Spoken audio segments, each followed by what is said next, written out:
In today's video, I'm going to teach you how to add a funnel in ClickFunnels. First, make sure you're logged into your ClickFunnels account and you're on the main dashboard.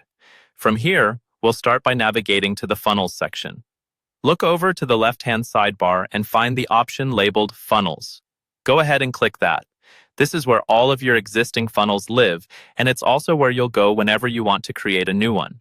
Once you're on the Funnels page, look toward the top right corner of your screen. You should see a button that says Create Funnel. Click that button to begin setting up a brand new funnel for your business or project. This is the starting point whether you're building something very simple, like a lead capture funnel, or something more complex, like a full sales sequence. Next, ClickFunnels will give you a choice in how you want to build your funnel.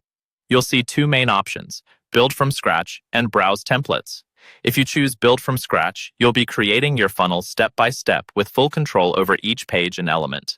This is great if you already know exactly what you want or you prefer a custom layout.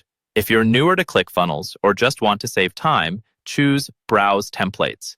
This option gives you access to pre-built funnel layouts designed for common goals like collecting emails, selling products, or registering people for webinars.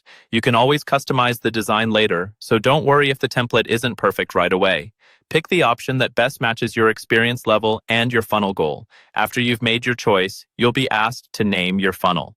This name is for your internal use, so choose something that clearly describes its purpose, like Webinar Registration Funnel or Lead Magnet Opt-in.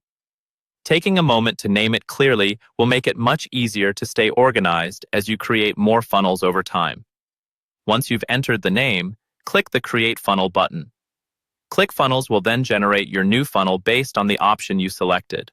From there, you can begin editing the pages, adjusting the steps, and customizing everything to fit your brand and objectives. And that's all there is to it. You've successfully added a new funnel in ClickFunnels, and you're ready to start building it out.